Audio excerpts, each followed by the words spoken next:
할렐루야. 예, 주님이 다스리십니다. 예, 주님이 나를 통해서 다스리십니다. 우리 고백하겠습니다. 주님이 나를 통해서 다스리십니다. 주님이 나를 통해서 다스리십니다. 아멘. 예, 주님이 다스리시는데 우리 그리스도인들을 통해서 다스리십니다. 그것이 하나님께서 이 땅에 주권을 행사하는 방식입니다. 오늘도 우리가 말씀과 예배 가운데 정말 최고의 하루로 만들어 갈 것입니다. 예, 우리 삶에 대해서 계속 우리가 교정하고 하나님의 말씀을 따라서 변화시킬 때 우리 삶은 어제와 같을 수가 없습니다. 그래서 우리의 삶은 영광에서 영광으로 매일 변모되어 갑니다. 예, 오늘 주일 말씀의 실제 보겠습니다. 3일이고요. 우리가 손을 드는 것, 우리가 손을 든다는 것, 그것이 영적으로 또 성경적으로 어떤 의미가 있는지에 대한 얘기입니다. 우리 같이 디모데전서 2장 8절 읽겠습니다. 그러므로 각 처에서 남자들이 분노와 다툼 없이 거룩한 손을 들어 기도하기를 원하노라. 예, 그래서 남자들도 거룩한 손을 들어서 기도하라고 말씀하셨습니다. 읽겠습니다. 성경은 어떻게 해서 이스라엘 자손이 아말렉인들에게 이겼는지에 대한 놀라운 사실을 알려줍니다. 모세는 여호수아에게 군대를 끌고 가서 아말렉과 싸우라고 지시했습니다. 여호수아가 모세의 지시대로 아말렉과 싸우는 동안 모세는 아론과 훌과 함께 산 정상으로 올라갔습니다. 전쟁이 한창일 때 아론과 훌은 무언가를 발견했습니다. 그들은 모세가 손을 들 때마다 이스라엘 자손이 이기지만 그가 손을 내리면 아말렉이 이긴다는 사실을 깨달았습니다. 그래서 그들은 돌을 가져다가 모세를 앉히고 양쪽에서 모세의 손을 붙들기로 결정했습니다. 성경은 그 결과에 대해 이렇게 말씀합니다. 여호수아가 칼날로 아말렉과 그의 백성을 쳐 부수니라. 여기서 우리에게 가장 영감을 주는 점은 어떻게 믿음이 이 땅에서 하늘의 능력을 활성화시키고 하나님의 사람들을 위한 승리를 가져오는가에 대한 부분입니다. 모세는 아무 말도 하지 않았지만 그의 손이 주님을 향해 들려있는 한 이스라엘은 승리했습니다. 이는 우리가 기도와 경배 중에 손을 들 때 신성한 능력이 끊임없이 넘쳐 흐른다는 것을 보여줍니다. 우리의 손을 통해 흘러나오는 승리의 능력이 있습니다. 바울이 그러므로 각 처에서 남자들이 분노와 다툼 없이 거룩한 손을 들어 기도하기를 원하노라 라고 말하는 것은 너무나 당연합니다. 당신의 삶에서 더 많은 성공과 승리를 보기 원한다면 기도와 경배 가운데 주님께 마음을 고정시킬 때 그분을 향해 손을 드는 것을 배우십시오. 그것은 우리의 대적을 혼란스럽게 하기 위한 성령님의 전략입니다. 교회나 셀 모임 또는 믿음의 교제 가운데 목회자나 리더가 손을 들고 주님을 경배하십시오 라고 말하면 생각 없이 손을 들다가 피곤하다고 내리지 마십시오. 계속해서 주님을 향해 손을 드십시오. 그렇게 하도록 자신을 훈련하십시오. 경배와 기도 중에 주님께 손을 들거나 흔드는 것에는 영적으로 깊은 것이 있습니다. 이것은 당신의 상황이나 당신의 대적에 대한 승리와 통치를 가져다주며 나타냅니다. 하나님께 영광 돌립니다. 아멘.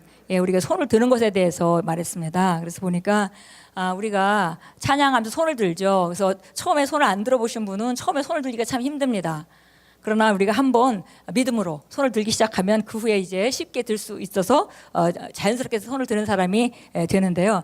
혹시 여지까지 손을 한 번도 들어본 적이 없으신 분이라면 오늘 말씀에 따라서 처음 오늘 믿음을 발휘해야 할 때입니다. 손을 든다는 것은 그냥 우리가 손을 들어서 그냥 내리나 드나 무슨 소용이 그 상관이 있겠는가 하지만 성경에 보니까 하나님을 경배할 때 손을 드는 데는 많은 역사가 있다고 우리가 오늘 읽은 대로 우리가 성경에서 발견할 수 있습니다. 그래서 아말렉과 싸울 때 여호수아가 손을 들고 있으면 이기고 또 힘들어서 내리면은 지고 하는 그런 그 일들이 출애굽기 17장에 잘 나옵니다. 그래서 우리가 이렇게 행동을 할 때 우리 영을 우리가 주님 앞에 조아리고 또 주님 앞에 주님을 경배하는 그런 태도를 가지고 있을 때 뭔가 육체적인 표현이 나오죠. 이제 그 중에 하나가 손을 드는 것입니다. 경배의 또 다른 표현은 우리가 마치 그 강아지가 주인의 발을 핥듯이 겸손한 마음으로 주님 앞에 그렇게 겸손한 그런 태도로 임하는 것, 그것도 우리가 경배의 경배라는 단어가 주는 의미이기도 한데요.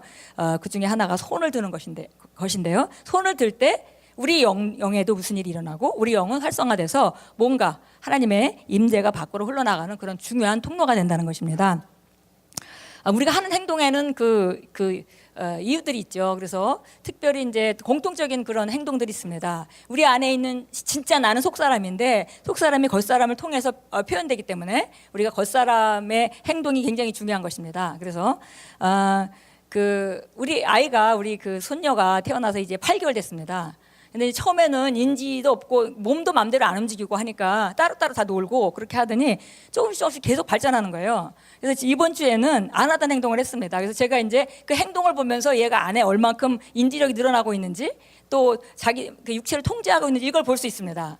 그래서 그동안은 전혀 안 하던 일을 갖다가 이번 주에는 이렇게 우리가 노래를 부르면요 엉덩이 들썩들썩 하는 거예요. 이렇게 앉아가지고 그러더니 또 노래를 하면은 이렇게 합니다.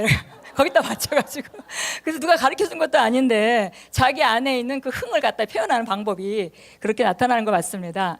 이와 마찬가지로 우리가 손을 들 때 아무 일도 일어나지 않는 게 아니라는 거예요. 우리 속사람 안에서는 놀라운 일이 일어납니다.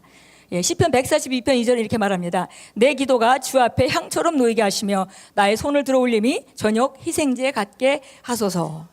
내가 손을 들어 올리는 것이 그 이스라엘 사람들이 구약 시대에 희생 제사를 저녁에 드리는 거 갖게 된다는 거죠. 그러니까 우리가 손을 드는 게 그 사람들이 드렸던 희생 제사를 대신한다면은 우리가 정말 손을 드는 걸 마다할 일이 없습니다. 정말 우리가 찬양할 때 손을 들고 주님께 나아갈 때 우리 마음을 활짝 열려서 우리가 주님과 마음껏 교통하게 되고 또 우리를 통해서 우리가 기름 부음이 흘러 넘쳐서 바로 원수를 혼란스럽게 한다 그랬습니다. 134편 1절 2절은 이렇게 말합니다. 밤에 주의 전에 서 있는 너희 모든 주의 종들아 주를 송축하라. 성소에서 너희 손을 들고 주를 통축하라. 그래서 손을 들라고 우리에게 권면하고 있습니다. 자, 우리 함께 기도합니다. 은혜로우신 아버지, 저는 경배와 찬양 가운데 아버지께 손을 듭니다. 아버지와 같은 분은 없습니다. 아버지께서는 위대하며 전능하신 유일한 하나님이십니다. 하나님께서는 모든 세대에 걸쳐 한결같으시며 신실하시고 의로우시며 진실하십니다. 아버지께서는 강하고 넓으신 분이시며 저의 필요에 대한 영원한 도움이십니다. 오늘 아버지를 경배합니다. 아멘. 우리가 주님을 경배하겠습니다.